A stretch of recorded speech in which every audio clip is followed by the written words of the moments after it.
des petits soucis. Bon.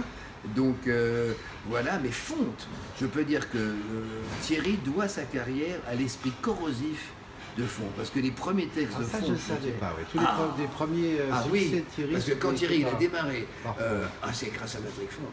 Fonte avec Fonteval, ils avaient un duo, et Patrick écrivait formidable, et du coup, moi, le premier, ce que j'avais pas encore la facilité de plume, et j'avais demandé à Fonte, et des coups, je me suis beaucoup calqué, sans copier, mais je me suis beaucoup calqué sur la manière, je dirais, ironique, très noire, avec des chutes, boum, et souvent quand les gens faisaient « Oh » dans la salle pour Thierry, c'était du Fonte.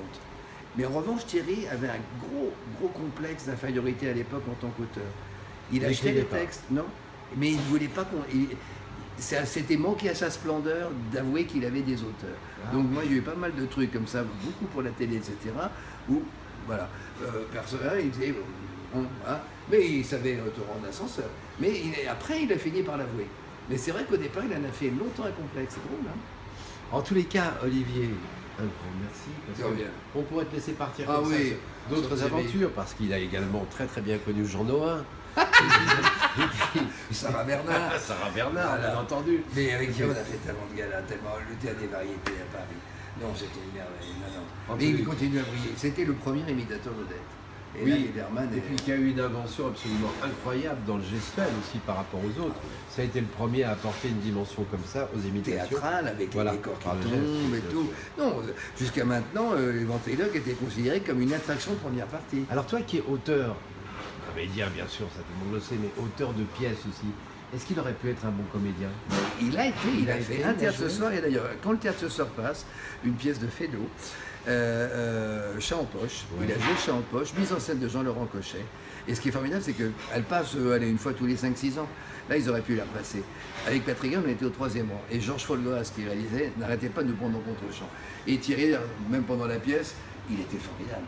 Le Chat en poche, c'est l'histoire d'un chanteur qui a du mal à chanter, d'un petit ténor qui a un défaut de prononciation. Il était à mourir de rire. Il était tellement brillant. Oui.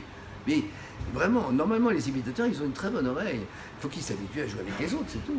Patrick Sébastien, que je mets régulièrement en scène, est devenu un très grand acteur, vraiment. Parce qu'en fait, au départ, je crois qu'il aurait rêvé d'être chanteur d'opérette. Oui. Comme Jacques Martin aussi. Les Chevaliers du Ciel. Oui, il avait des voix absolument incroyables.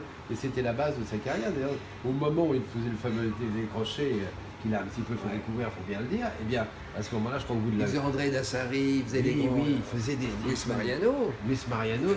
Et petit à petit, comme ça, parce que finalement, il n'avait plus grand-chose à proposer, il a fait une ou deux imitations, et c'est comme ça que ça doit... C'est parti. Mais il captait les personnages d'une manière incroyable. Il était brillantissime. Mais surtout, on peut dire qu'il a brûlé, hélas, la chandelle par les deux bouts, parce qu'il faisait la fête dans toutes les boîtes du quartier latin, chez la Gérald Nanty. Il nous emmenait dans tous les lieux, Patrick Green et moi qui étions hétéros, dans tous les lieux gays, etc. Le Jacques Chazot qui nous faisait mourir de rire jusqu'à 5 h du matin. Et ces gens-là, ils avaient une santé incroyable. Tu me diras, on était beaucoup plus jeunes. Mais quand même, Thierry, c'était incroyable. Cette force. Quand il souriait, il pouvait dire la pire des horreurs. Il s'est fâché avec plein de gens. Alice Sapritch, après qui dit bon chérie, arrête. Régine, Denise Femme n'en pouvait plus. Et puis il donnait un petit coup de fil, il les faisait rigoler. J'étais témoin comme ça de rabibochage.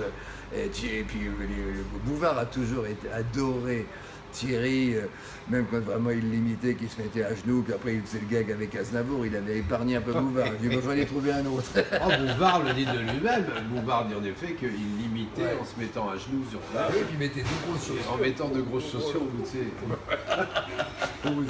Olivier, voilà, c'était Gilles Vadon, c'est pareil. Mais non, mais ça fait plaisir de parler avec toi, que j'adore. Surtout à nos amis. D'un ami très cher, qui ici a...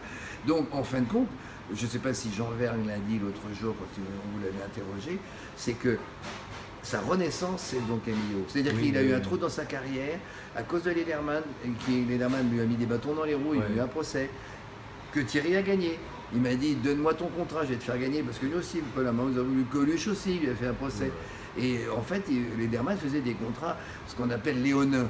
C'est-à-dire que c'était des contrats où, m'avait expliqué Thierry, normalement un producteur qui engage un artiste doit lui assurer un minimum vital de temps. Et les contrats de Lederman, il n'y avait pas cette somme d'argent. Donc ce qui fait, tous les artistes qui ont protesté contre Paul on gagnait, parce que c'était des contrats léonins. Il avait beau prendre les meilleurs avocats, Paul. Donc, mais Thierry, après, il a eu un coup de, voilà, de déprime, etc.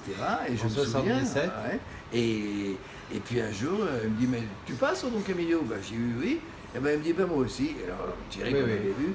Et là, pouf, il est reparti. Je crois qu'il avait démarré ici à l'âge de 16 ans, en 68, 69, quelque chose comme ça.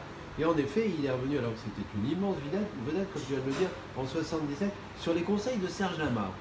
Je ne sais pas si tu le savais. Ah, ça, non, je l'ignorais. Serge, qui était repassé par ici aussi, après avoir eu son terrible accident de voiture, eh ben, il avait suggéré à Thierry de revenir au point de départ et de se ressourcer ici au Don Camillo. Ce qui a été le cas d'ailleurs, parce que c'est à ce moment-là qu'il a rencontré aussi Bernard Mabille. Oui, tout à fait. Donc en effet, ils sont devenus suffisamment complices. Olivier, je te laisse. C'était un bonheur de parler. Et- À très vite. Hein. Bah oui. Et puis on a une complicité ensemble. Ah oui. Il faudra bien qu'on en parle. On en parlera. Mais on ne peut pas encore. Hein. C'est des Ah, projets. non, hein. c'est trop Enfin, c'est tôt. pas des projets. Vas-y, comment tu fais? Fais-moi un petit coup comme ça en avant-première. Ah, si vous saviez. Il s'agit là simplement du shérif Sacha Guitry. Je ne dirai pas un mot, simplement sachez-le. Quand les mots sortent de lui, ce sont des mots bénis. Ah, je le lis. Merci mon Olivier. Merci, mon Sylvain. Il a la même initiale que Sacha, c'est pour ça. Je changeais de nom.